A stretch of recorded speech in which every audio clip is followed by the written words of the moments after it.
ବନ୍ଧୁगण आपण कौन जानिछंती कि जीवन में किसी एमिति लोक जहाको आशा रखिबार अर्थ होची धक्का मिलिबा। भोकरे पछे मरिबाकू पड़िबो हेले एही 8 जण लोकंक ठारू आशा रखिबा व्यर्थ अटे।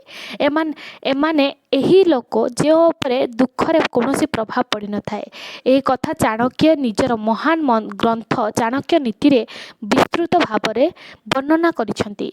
चाणक्य नीति जहाकू बहुत राजा ओ महाराजा मान जदि आपको ये वीडियो उपयोगी लगुच तेबे मो चैनल को सब्सक्राइब करी गोटे लाइक निहाती करंतु कमेंट रे जय मां लक्ष्मी लिखि दियंतु।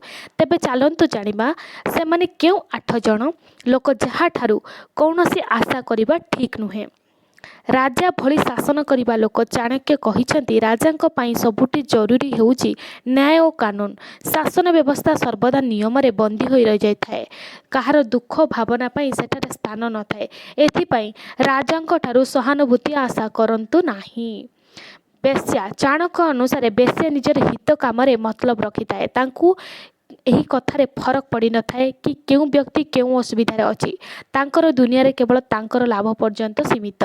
जमराज मृत्युर देवता जमराज तांको काम केउठारे कहार जीवन प्राप्ति समाप्ति हब जदि से लोकन को पीड़ार बुझा को लागिबे तेबे से संसार संतुलन बिगिड़ी जीव। सेति पई तांकठारो केउ भली भाबरे किछि आशा रखिबा उचित नुहे। अग्नि जहा जीवन रे नित्यांत आवश्यक किंतु एहा मध्य विनाशकारी अटे। जहार स्वभाव होछि जळाइबा एवं इए केबे कहार दुख पीड़ा को बुझी पारे नाही। नंबर 5 चोर चोर एकमात्र उद्देश्य होछि चोरी करिबा। से एही कथा को भाबी न थाए तार चोरी होबा जोगु कहार केते बड़ असुविधा होई थाए। तार दृष्टि केवल निजर स्वार्थ उपरे केंद्रीय होई रही थाए। बालक पिला माने नादान और निरीह अटंती। तांकर जीवन केवल खेलकूद और निजर जरूरत पई सीमित होई रही थाए। से माने अन्यर दुख को बुझिया पई क्षमता रखि न थांती। नंबर 7 भिक्षुक चाणक्य नीति अनुसार भिक्षुक केवल निजर भोक मेंटाइबा और निजर जरूरत पई चिंता करथाए। तांको पई अन्य कहार दुखरे कोनोसी महत्व रही न थाए। नंबर 8 ग्राम कंटक चाणक्य अनुसार ग्राम और समाज रे उपद्रव करुथबा लोकंकु असुविधारे पकाई आनंद पाई थांती। तांकर प्रकृति अन्य को पीड़ा बुझिबा बा अन्यर दुख बुझिबा हेई न थाए।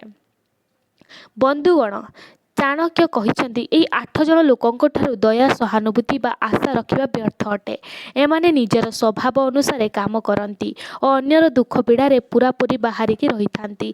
एमिति शांति रे जीवन बिताया पई कहार भी विवाद रे पड़िबा उचित नुहे। किंतु जानतरे हो किंबा अजाणतरे हो बहुत लोक मामला बाहर को उछुली जाए। आसंतु एहा मध्य जानि नेबा से माने केउ 9टी लोक जहा सांगरे पंगा नेबा उचित नुहे नचेत एहार खराब परिणाम आपनको भोगिबा को पड़िबो। नंबर 1 शास्त्रीय जहार हाथ रे शस्त्र किबा हथियार रहिता सेमाने सांगरे केबे भी झगड़ा करिबा उचित नुहे। कारण आवश्यक पड़िले से निजर शस्त्र किबा हथियार माध्यम रे आपनको जीवन नहीं पारे। मर्मी जेउ लोक आपनकर अंतरंग राज जानिथिबो जेउ लोक आपनकर समस्त रहस्य जानिथिबो एवं तांको संगरे केबे भी पंगा नेबा उचित नुहे। कुहा जाए विभीषण रावणर समस्त राज जानिथिले जे भगवान रामंकु रावणर समस्त रहस्य कहि देइथिले सेति पय रावणर बद्ध होई मध्य होइथिला। नंबर 3 प्रभु प्रभु बा मालिक बा राजा जहा सह शत्रुता करबा उचित नहीं। कारण तांको पाखरे अपार शक्ति थाए से आपनको बहुत बड़ असुविधा करि पारंती। 60 मूर्ख व्यक्तिंकर खराब करबा पई उचित नुहे। शास्त्र अनुसार व्यक्तिंक सह मित्रता करबा ठीक बोली नुहे बोली कुहा जाइछि। मूर्ख लोक माननकु मानि नै थाए जहाकु निजर हित और अहित ज्ञान रे नथिबो। नंबर 5 धनी बहुत धनी लोक सांगरे पंग नेबा आवश्यक नहीं कहीं ना एमाने कानून और न्याय को भी किणी पारिबे। नंबर 6 वैद्य अर्थात डाक्तर संगे किंबा पंगा नेबा उचित नहीं। कारण एमानंकर केबे भी आपनको संकट रे पकाई पारंती। नंबर 7 बंदी अर्थात एपट सेपट खबर देबा लोक एमिति लोकंक पाखरे खराब करिबा मध्य ठीक नुहे बोली कुहा जाइछि। नंबर 8 कविंकर श्रेणी रे पत्रिकार लेखक एवं वक्ता को मध्य निया जाय परिबो। एही लोकंको सहित शत्रुता करिबा उचित नुहे। नंबर 9 खाद्य तैयारी करथुवा लोक रोसैया बा कुक भी मध्य कही करिबा सेमानकु खराब करिबा उचित नचेत एमाने आपनकु हानिकारक भोजन देई पारंती।